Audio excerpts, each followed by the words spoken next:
ನಿಮ್ಮ ಮನೆ ಮನೆ ಬಾಗಿಲಿಗೂ ನ್ಯೂಸ್ 18 ಕನ್ನಡ ಬಂದಿದೆ.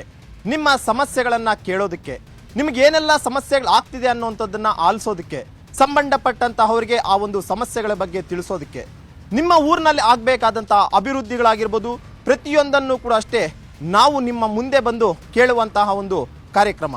ಇದುವೇ ಇವತ್ತಿನ ವಿಶೇಷ. ನಮ್ಮೂರಲ್ಲಿ ನ್ಯೂಸ್ 18.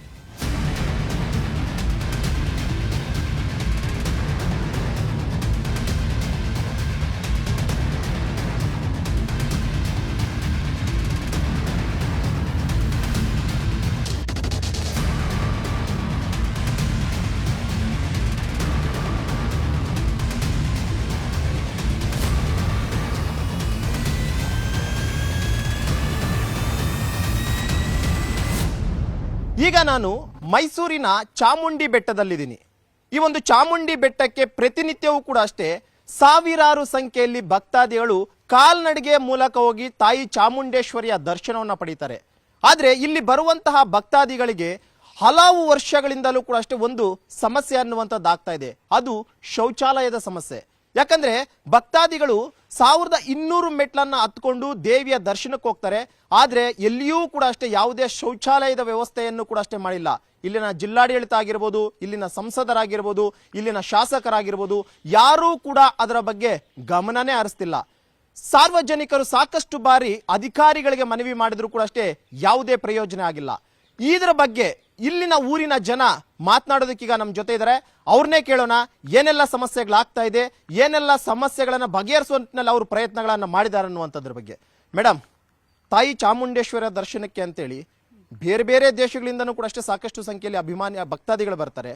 ಆದ್ರೆ ಒಂದಷ್ಟು ಜನ ಮೆಟ್ಲತ್ಕೊಂಡೇ ಹೋಗ್ತಾರೆ. ಅಂತವ್ರಿಗೆ ಸರಿಯಾದಂತ ಶೌಚಾಲಯ ಇಲ್ಲ ಅನ್ನುವಂಥದ್ದನ್ನ ನಾವು ಕೇಳಿದ್ವಿ. ಸರ್, ಇಲ್ಲೇನು ಅಂತ ಹೇಳಿದ್ರೆ ಚಾಮುಂಡಿ ಬೆಟ್ಟಗಳಿಗೆ ಭಕ್ತಾದಿಗಳು ತುಂಬಾ ಜನ ಬರ್ತಾರೆ. ಆದರೆ ಎಷ್ಟೋ ವರ್ಷಗಳಿಂದ ಇಲ್ಲಿ ಯಾವುದೇ ತರಹದ ಶೌಚಾಲಯಗಳು ಇಲ್ಲ. ಯಾವ ರಾಜಕಾರಣಿನೂ ಕೂಡ ಇಲ್ಲಿ ಶೌಚಾಲಯಗಳನ್ನ ಮಾಡಬೇಕು ಅಂತ ಅನ್ನೋದು ಒಂದು ಗಮನನೂ ಹರಿಸಿಲ್ಲ.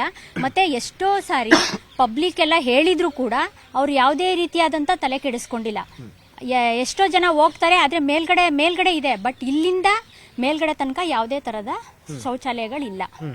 ಅಂದ್ರೆ ಇದು ಅಧಿಕಾರಿಗಳ ಗಮನಕ್ಕೆ ತಂದಿದ್ದೀರಾ, ಜಿಲ್ಲಾಡಳಿತದ ಗಮನಕ್ಕೆ ತಂದಿದ್ದೀರಾ? ಅಟ್ಲೀಸ್ಟ್ ಯಾಕಂದ್ರೆ ಮಹಿಳೆಯರೆಲ್ಲ ಹೋಗ್ತಾ ಇರ್ತೀವಿ, ಏನೋ ಸಮ್ ಎಮರ್ಜೆನ್ಸಿ ಸಿಚುವೇಶನ್ ಬರುತ್ತೆ, ಆ ಟೈಮ್ನಲ್ಲಿ ಏನ್ ಮಾಡಬೇಕು ಅಂತ ತಂದಿದೆ ಸರ್. ಅಧಿಕಾರಿಗಳಿಗೆಲ್ಲ ಲೆಟರ್ಗಳು ಕೊಟ್ಟಿದ್ದಾರೆ, ಕಾರ್ಪೊರೇಷನ್ ಮುಖಾಂತರ ಕೊಟ್ಟಿದ್ದಾರೆ, ಮೂಡ ಮುಖಾಂತರ ಹೇಳಿದ್ದಾರೆ, ಕಮಿಷನರ್ಗಳು ಹೇಳಿದ್ದಾರೆ. ಯಾರಿಗೆ ಹೇಳುದು, ಯಾವುದೇ ರಾಜಕಾರಣಿ ಅಂದ್ರೆ ಎಲ್ಲರಿಗೂ ಹೇಳ್ತಿಲ್ಲ, ಯಾವುದೇ ರಾಜಕಾರಣಿನೂ ಇಲ್ಲಿ ತಲೆ ಕೆಡಿಸ್ಕೊಂಡಿಲ್ಲ. ಇಲ್ಲಿ ಯಾವುದೇ ತರಹದ ಶೌಚಾಲಯಗಳಿಲ್ಲ ಇಲ್ಲಿ. ಮೇಡಮ್, ನೀವು ಕೂಡ ಅಷ್ಟೇ ಚಾಮುಂಡೇಶ್ವರ ದರ್ಶನಕ್ಕೆ ಹೋಗ್ತಾ ಇರ್ತೀರಾ, ಕಾಲ್ನಡಿಗೆ ಮುಖಾಂತರ ಹೋಗ್ತಿರ್ತೀರಾ, ಏನ್ ಸಮಸ್ಯೆಗಳನ್ನ ಎದುರಿಸ್ತಿದ್ದೀರಾ ನೀವು ಇಲ್ಲಿ ಅಂತ? ಸಮಸ್ಯೆ ತುಂಬಾ ಇದೆ ಸರ್. ಇಲ್ಲಿ ಮೆಟ್ಲು ಹತ್ತುವಾಗ ಹೆಣ್ಮಕ್ಳಿಗೆ ಏನು ಸೇಫ್ಟಿ ಪರ್ಪಸ್ ಇಲ್ಲ. ಬಟ್ ವಾಶ್ರೂಮ್ದು ಇಲ್ಲ, ಬಾತ್ರೂಮ್ ಇಲ್ಲೆಲ್ಲೂ ಇಲ್ಲ. ಇಲ್ಲಿ ಬಿಟ್ರೆ ಇಲ್ವೇ ಇಲ್ಲ, ಬಿಟ್ರೆ ಮೇಲೇನೆ 1000 ಮೆಟ್ಲು ಆದ್ಮೇಲೆ ಇರೋದು. ಅಲ್ಲಿವರೆಗೂ ಮಧ್ಯದಲ್ಲಿ ಏನಾದ್ರು ಅವ್ರಿಗೆ ನೇಚರ್ ಕಾಲ್ ಬಂದ್ರೆ ಆ ಕಡೆ ಈ ಕಡೆ ಪಾಪ ಒಳಗಡೆಗೆಲ್ಲ ಹೋಗಿ ಪ್ರಾಣಿಗಳಿಂದೆಲ್ಲ ಹಿಂಸೆ ಅನುಭವಿಸಿದ್ದಾರೆ ಹೆಣ್ಮಕ್ಳು. ಮತ್ತೆ ಇಲ್ಲಿ ಪುಂಡ ಪೋಖರಿಗಳದ್ದು ಹಾವಳಿ ಜಾಸ್ತಿ ಇದೆ, ಆಯ್ತಾ? ಇಲ್ಲೆಲ್ಲ ಡ್ರಗ್ಸ್ ತಗೊಳ್ಳೋದು, ಡ್ರಿಂಕ್ಸ್ ಮಾಡ್ಲಿಕ್ಕೆ ಬರೋದು, ಅದನ್ನೆಲ್ಲ ಈಗ ಸ್ವಲ್ಪ ಕಡಿಮೆ ಮಾಡಿದಾರಂತೆ, ನನಗೂ ಗೊತ್ತಿಲ್ಲ. ಬಟ್ ಹತ್ತೋರ್ಗೆ ಏನು ಸೇಫ್ಟಿ ಪರ್ಪಸ್ ಇಲ್ಲ, ವಾಶ್ರೂಮ್ ಇಲ್ಲ. ಮತ್ತೆ ಇಲ್ಲಿ ಹತ್ತದ ಅಟ್ಲೀಸ್ಟ್ ದಿನಕ್ಕೆ ಒಂದು ಟೈಮು ಗರುಡನೋ 100 ಬಂದು ಒಂದ್ಸರಿ ಒಂದ್ ರೌಂಡ್ ಅವರು ರೌಂಡ್ ಹಾಕ್ಬಹುದು ಪೊಲೀಸ್ನವರು. ಅವರು ಅದು ಜವಾಬ್ದಾರಿ ತಗೊಳ್ತಿಲ್ಲ, ಯಾರಿಗೂ ಅದ್ರ ಕಡೆ ಗಮನ ಇಲ್ಲ. ಬಟ್ ಆದಾಯ ಮಾತ್ರ ಎಲ್ರಿಗೂ ಬೇಕು. ಚಾಮುಂಡೇಶ್ವರಿ ಆದಾಯ ಮಾತ್ರ, ದೇವಸ್ಥಾನದ ಟ್ರಸ್ಟಿ ಆದಾಯ ಎಲ್ರು ಸರ್ಕಾರಕ್ಕೆ ಬೇಕು. ಬಟ್ ಇದನ್ನೆಲ್ಲ ಅನುಕೂಲ ಮಾಡ್ಕೊಡ್ಲಿಕ್ಕೆ ಯಾರೂ ರೆಡಿ ಇಲ್ಲ. ಅಂತ ದರಿದ್ರ ವ್ಯವಸ್ಥೆಯಲ್ಲಿ ಇದೀವಿ ನಾವು.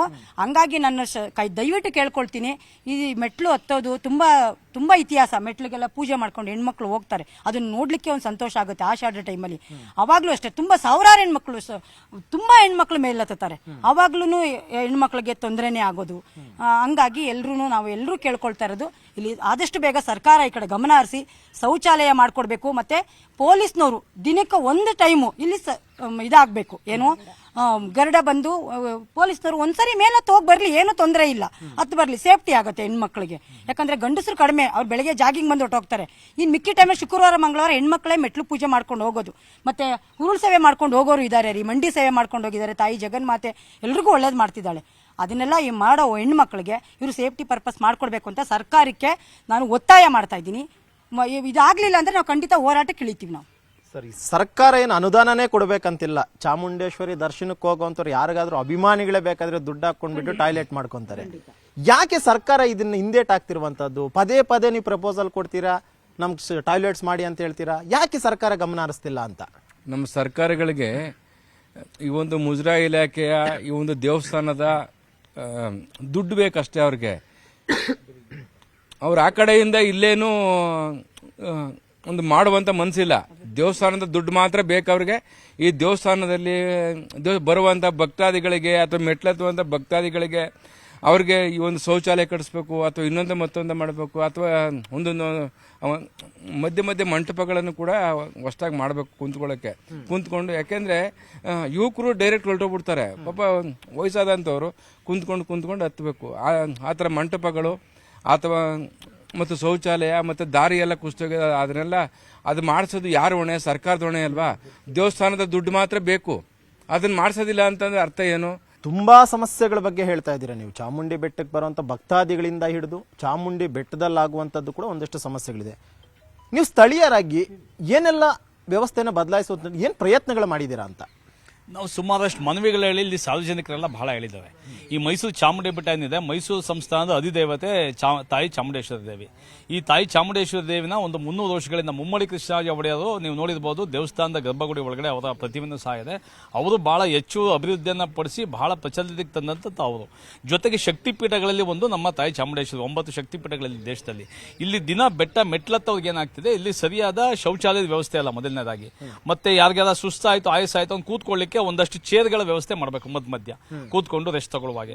ಹಾಗೆ ಮಳೆ ಬಂದ ಸಮಯದಲ್ಲಿ ಒಂದಷ್ಟು ಕಡೆ ಶೆಲ್ಟರ್ಗಳನ್ನ ಹಾಕಬೇಕು. ಮಳೆಗಾಲದಲ್ಲಿ ಈಗ ಆಷಾಢದ ಸಮಯದಲ್ಲಿ ಬಹಳ ಮಳೆ ಇರುತ್ತೆ, ಒಂದೊಂದಿನ ಫುಲ್ ಮಳೆನೇ ಹಿಡ್ಕೊಂಡ್ಬಿಡುತ್ತೆ. ಆದ್ರೂ ಬೆಳಗಾನ ಭಕ್ತಾದಿಗಳು ಲಕ್ಷಾಂತರ ಸಂಖ್ಯೆಯಲ್ಲಿ ಹತ್ತಾರೆ.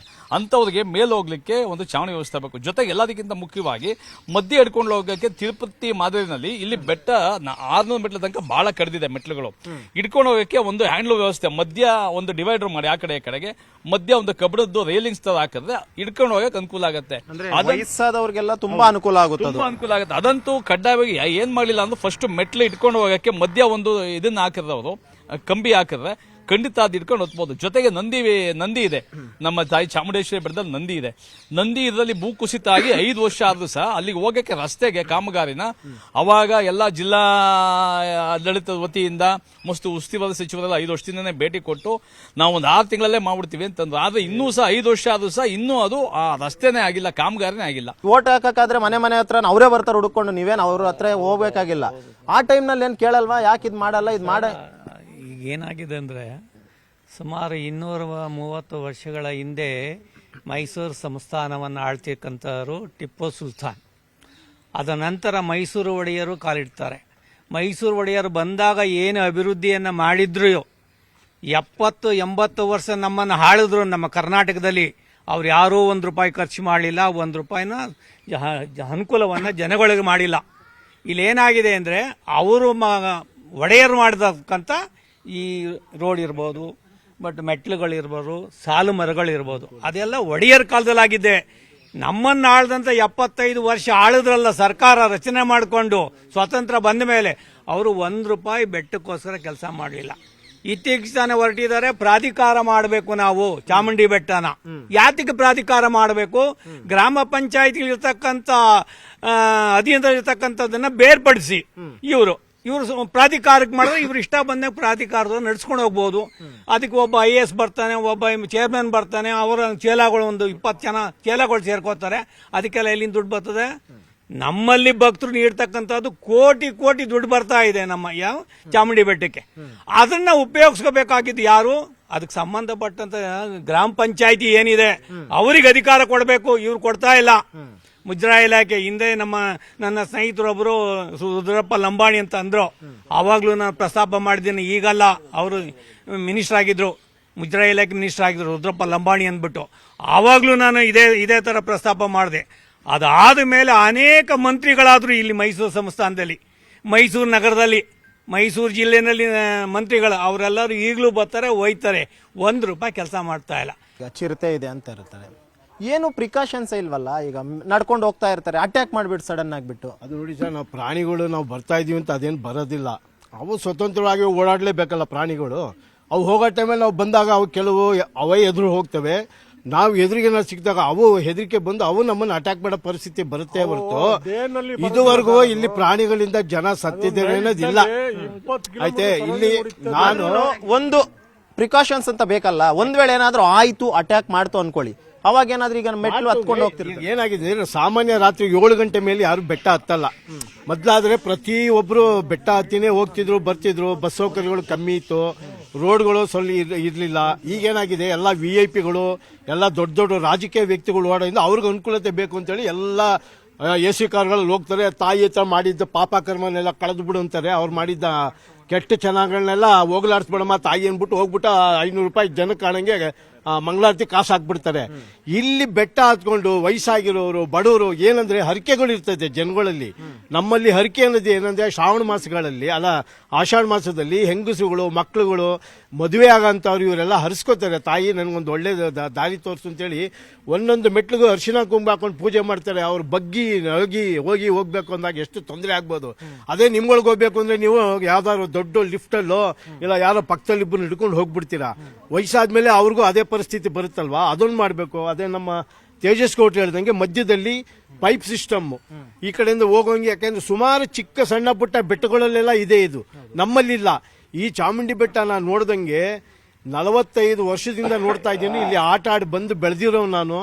ಈ ಯಾವ ರೀತಿ ಇದೆ ಅದೇ ರೀತಿ ಇದೆ. ಇಲ್ಲಿ ಜಾತ್ರೆಗಳು ಇಂಥದ್ದಾದಾಗ 4 ಜನ ಬಂದು ವ್ಯಾಪಾರ ಮಾಡ್ಕೊಡ್ತಾರೆ, ಅವ್ರು ಸ್ವಂತ ಮಾಡ್ಕೊಂಡು ಹೋಗ್ತಾರೆ. ಮತ್ತೆ ಏನಂದ್ರೆ ಇಲ್ಲೊಂದು ಅಯ್ಯಪ್ಪ ಸ್ವಾಮಿ ಟೆಂಪಲ್ ಬಂದಿರೋ ಸ್ವಲ್ಪ ಜನಸಂಖ್ಯೆ ಜಾಸ್ತಿ ಆಗಿದೆ. ಮತ್ತೆ ಸುತ್ತಮುತ್ತ ಎಲ್ಲ ಕಮರ್ಷಿಯಲ್ ಆಗ್ಬಿಟ್ಟಿದೆ. ಈಗ ಬೆಟ್ಟದಲ್ಲಿ ನನಗೊಂದು 100 ಅಡಿ ಜಾಗ ಸಿಕ್ಕರೆ ಅಲ್ಲೊಂದು ಬಂಗ್ಲೋ ಕಟ್ಬೋದು ಅನ್ನೋ ಇದು ಬಂದಿದೆ. ಇವರೇ ಮಾಡಿದ್ದಾರೆ ಅಲ್ಲ, ಬೆಟ್ಟನ ಹೊಡೆದು ನಾವೇನೋ ಮಾಡ್ತೀವಿ ಕಮರ್ಷಿಯಲ್ ಮಾಡಬೇಕು ಅಂತ. ಅವೆಲ್ಲ ಮಾಡಿದ್ರೆ ಇನ್ನು 16 ವರ್ಷದಲ್ಲಿ ನಮ್ಮ ಮಕ್ಕಳು ಮುಂದಿನ ಮಕ್ಕಳುಗಳು ಚಾಮುಂಡಿ ಬೆಟ್ಟ ನೋಡಕ್ಕೆ ಆಗಲ್ಲ. ಅದ್ ಏನಂದ್ರೆ ಆ ತಾಯಿ ಚಾಮುಂಡೇಶ್ವರಿ ಇವರು ಧರ್ಮ ಇತ್ತು ಅಂದ್ರೆ ಅದನ್ನ ರೋಡ್ ನಿಲ್ಲಿಸಿ ಒಂದು ದೇವಸ್ಥಾನ ಕಟ್ತಾರೆ ಹೊರತು ಇಲ್ಲ ಆ ತಾಯಿನೂ ತೆಗೆದು ಎಸದ್ ಬಿಡ್ತಾರೆ ಇವರು. ಈಗ ನಂದಿ ಕಾಮಗಾರಿ ಬಗ್ಗೆ ಸರ್ ಹೇಳೋದಾದ್ರೆ ಯಾವಾಗ ಪೂರ್ಣ ಆಗ್ಬೋದು ಅಂದಾಜು? ಮೊದಲನೇದಾಗಿ ನೀವು ಮೊದಲು ಒಂದು ಪ್ರಶ್ನೆ ಕೇಳಿದ್ರಿ ನಮ್ಮ ಹೋರಾಟಗಾರನ, ನಮ್ಮ ಸ್ಥಳೀಯರನ್ನ. ಇಲ್ಲಿ ಗ್ರಾಮ ಪಂಚಾಯತಿ ಸದಸ್ಯರುಗಳು ಏನು ಮಾಡ್ತಾ ಇದ್ದಾರೆ, ಜಿಲ್ಲಾಧಿಕಾರಿಗಳು ಏನು ಮಾಡ್ತಾ ಇದ್ದಾರೆ, ಸಂಸದರು MP ಗಳು ಏನು ಮಾಡ್ತಾ ಇದ್ದಾರೆ ಅಂತ. ಇವರು ಅಧಿಕಾರ ಇಲ್ದಿದಾಗ ಇವರು ಟಗರುಗಳು, ಅಧಿಕಾರ ಇಲ್ದಿದಾಗ ಗ್ರಾಮ ಪಂಚಾಯತಿಯಿಂದ ಹಿಡಿದು ಪ್ರಧಾನಮಂತ್ರಿಗಳಂತ ಟಗರುಗಳು, ಅಧಿಕಾರ ಬಂದಾಗ ಇಡಮಾಡ ಟಗರುಗಳು ಅಂತ ನಾನು ನೇರವಾಗಿ ನಮ್ಮ ಗಂಟಗೋಸ್ವಾಗಿ ಹೇಳ್ತೀವಿ. ಯಾಕೆಂದ್ರೆ ನಾವು ಕಳೆದ 15-20 ವರ್ಷದಿಂದ ಹೋರಾಟ ಮಾಡ್ತಾ ಇದ್ವಿ ಇಲ್ಲಿ ಚಾಮುಂಡಿ ಬೆಟ್ಟದ ಮೇಲೆ. ನಾವು ಕನ್ನಡ ಪರ ಹೋರಾಟಗಾರ ಆಗಿರ್ಬೋದು, ಸಂಘ ಸಂಸ್ಥೆಯವರಾಗಿರ್ಬೋದು, ಪರಿಸರವಾದಿಗಳಾಗಿರ್ಬೋದು, ನಿರಂತರವಾಗಿ ನಾವು ಹೋರಾಟ ಮಾಡ್ತಾ ಇದ್ವಿ. ಪ್ರತಿ ವರ್ಷ ಮಹಿಳೆಯರು ಎಲ್ಲ ಇಲ್ಲಿ ನಾವು ಏನು ಮಾತಾಡ್ತೀನಿ ಎಲ್ಲ ಸಾಕ್ಷಿ ವಿಡಿಯೋದಲ್ಲಿದೆ. ಪ್ರತಿ ವರ್ಷ ನಾವು ಯಾವ ರೀತಿ ನಮ್ಮ ಆಕ್ರೋಶ ಯಾವ ರೀತಿ ಹೊರ ಹಾಕ್ತೀವಿ ಅಂದ್ರೆ ನಿಜವಾಗ್ಲೂ ಮಾನ ಮರ್ಯಾದೆ ಇರತಕ್ಕಂಥ ಅಧಿಕಾರಿಗಳು, ಮಾನ ಮರ್ಯಾದೆ ಇದ್ದು ಸಂವಿಧಾನಬದ್ಧವಾಗಿರ್ತಕ್ಕಂಥ ರಾಜಕಾರಣಿಗಳು ಏನಾದ್ರು ನಮ್ಮನ್ನ ಆಳ್ತಾ ಇದ್ರೆ ಆ ಕೂಡಲೇ 2-3 ದಿವಸದಲ್ಲಿ ಪರಿಹಾರ ಸಿಗೋದು. ಆದ್ರೆ ಬಂದ್ರು ಅವ್ರೇನು ಚುನಾವಣೆಯಲ್ಲಿ ಖರ್ಚು ಮಾಡಿರ್ತಾರೆ 100 ಕೋಟಿ, ಅದು 1000 ಕೋಟಿ, 1,00,000 ಕೋಟಿ ಸಂಪಾದನೆ ಮಾಡೋ ದಿಕ್ಕಲ್ಲಿ ಇರೋದ್ರಿಂದ ಎಲ್ಲ ನಾವು ಹೋರಾಟಗಾರದು ಶೂನ್ಯ ಆಗ್ತಾ ಇದೆ ಹೋರಾಟ. ಇವತ್ತು ಗ್ರಾಮ ಪಂಚಾಯತಿಲಿ ಸದಸ್ಯರುಗಳು 8 ಜನ ಇದ್ದಾರೆ. ಒಬ್ರಾರು ನಾವು ಕೇಳೋ ಪ್ರಶ್ನೆಗೆ ಉತ್ತರ ಕೊಟ್ಬಿಟ್ರೆ ಅವ್ರ ಕಾಲಾಡಿಲಿ 100 ಸಲ ನುಗ್ತೀವಿ ನಾವು. ಚಾಮುಂಡಿ ಬೆಟ್ಟಕ್ಕೆ ನೀವು ಶೌಚಾಲಯಗಳು ಕೇಳಿದ್ರಿ, 2-3 ಕಡೆ ಶೌಚಾಲಯ ಆಗ್ಬೇಕು. ಯಾವ ರೀತಿ ಶೌಚಾಲಯಗಳಾಗಬೇಕು ಅಂದ್ರೆ ಈಗ ಎಲ್ಲ ಇಂಪ್ರೂವ್ ಆಗಿದೆ, ಡಿಜಿಟಲ್ ಇಂಡಿಯಾ ಅಂತ ಹೇಳ್ತಿರಲ್ಲ, ಆ ನೀರಿನ ಮೇಲಿಂದ ಶೌಚಾಲಯ ನೀರು ನೇರವಾಗಿ ಮೋರಿಗೆ ಬಂದು ಬೀಳ್ಬೇಕು.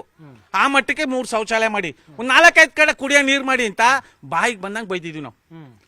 ನಮ್ಗೆ ಇಲ್ಲೇ ನೋಡ್ತೀವಿ ನೀರು ಇಲ್ಲ, ಅಟ್ಲೀಸ್ಟ್ ಮತ್ಕೊಂಡು ಹೋಗಂತ ಭಕ್ತಾದಿಗಳಿಗೆ ಸರ್ ಏನು ಇಲ್ಲ ಸರ್, ರಾತ್ರಿ ಲೈಟ್ಗಳಿಲ್ಲ ಸರ್.